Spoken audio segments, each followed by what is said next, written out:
Hi, I'm Albert Lionel, and I want to talk a little bit more about hashing and hash algorithms and how they relate in particular to hash tables. So why would you hash a key or a string or an object and say this is a numeric representation of this object that is unique? It doesn't have to be numeric, but usually we set it into numerics, mathematical function. And it takes this input, like a string, and produces a fixed size result. 32 bits, 32 bits, 8 bits, 8 bits, even 128 bits. But you say this is a fixed size result no matter what we put through this function, and it's going to be deterministic, meaning for every time you put it in the input, we'll always produce the same result. That's an idea behind a hash function, is convert this to a numeric representation that's unique, mostly matching the value that's inputted. But why would we use it? We tend to use it in security. We especially use it in file consistency and file checking. We'll use it in networking. You even use it in object equivalencies. For example, in Java, if you override .equals, you need to also override the hash code because they're both used within the SDK that comes with Java in order to determine equivalency. And we also use it to represent key value pairing. So we can take a key like a string and set it up so it's direct access inside of an array because we converted it to a number within that array bounds. So let's talk about security. Security, we have this file, and inside the file it says a quick brown fox jumps over the lazy dog. We send the file, and a man-in-the-middle attack changes the word cat or dog to cat. How do we know we got the right file? How do we know it arrived to its destination and was not modified? Well, that's why you try and send the hash separately. And often when you're downloading files, you'll see this giant long list of characters and digits. And this character and digits is 128 bits. That's saying this is the hash, often MD5 or SHA-3, saying here's the hash for that file. And you're meant to grab it separately and then compare the file and the hash. And you know you downloaded the right file and there wasn't a man-in-the-middle attack that went ahead and modified it on you, or someone uploaded the wrong file. You got what was intended. And so you're not necessarily having exactly going, okay, this is a hash, it's encrypting it. Any of that, it's not. All it's saying is we have a mostly unique string, a size of 128-bit characters for this case, that matches this content mostly uniquely. And if one character, one word changes, one period changes, the thing generated is completely different. Now, mostly out there, you have MD5. SHA-3 is the newest, and things are slowly converting to it, and that's because on the statistics side, they start looking at files and they start calculating how many collisions that can happen.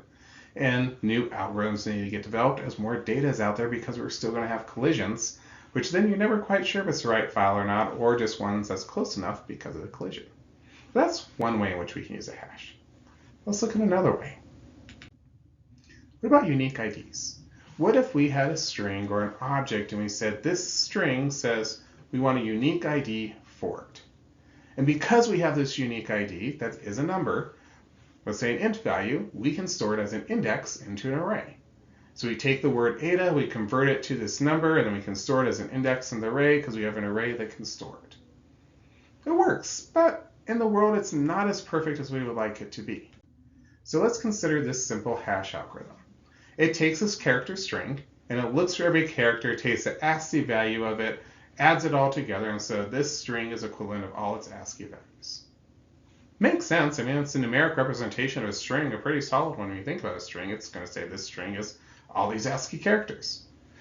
But if we try it, the word Ada produces 462, the word Nels produces 402, but Torchwood and Doctor Who, which are anagrams to each other, both create 953, which means we have a collision.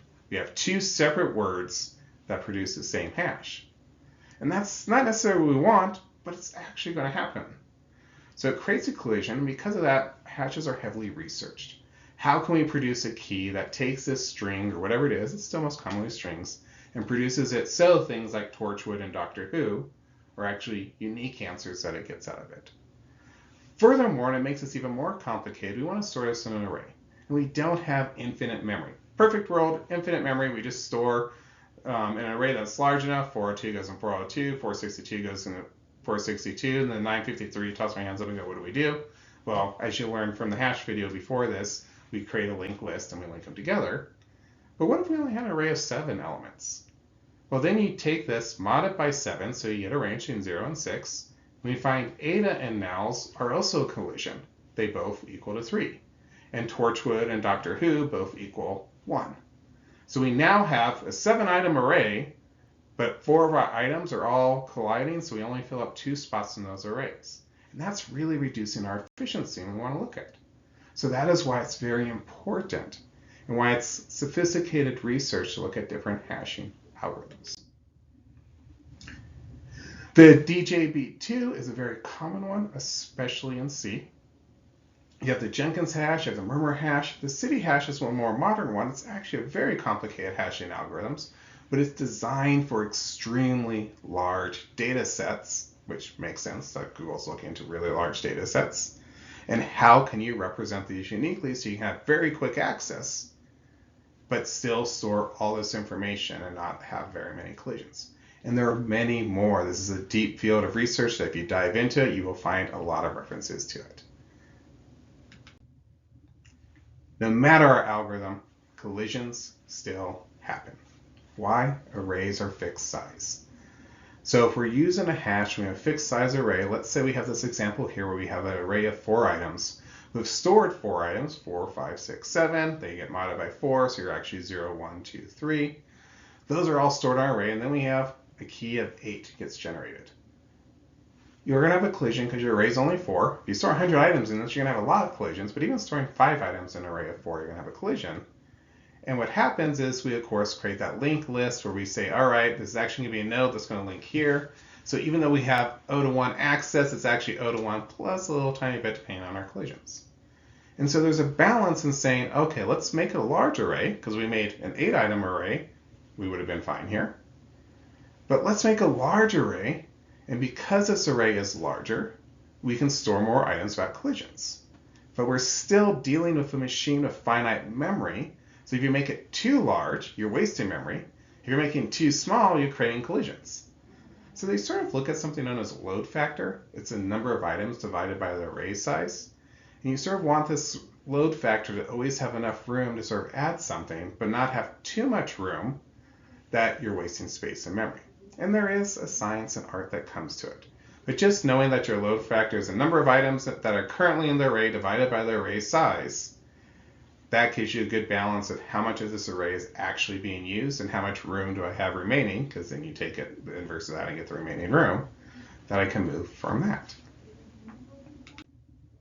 So overall, hashing is powerful. There's an art and science to it. You have the science of statistics, computer science, and math all combining together to make good hash algorithms. But there's also an art when you try to estimate how much room do you need and how do you do that. And it sort of goes back and forth when you're designing it. So hashing is a very large field of research. And it seems like just a small part of computer science, but it's used in so many areas. That's a really important part of computer science.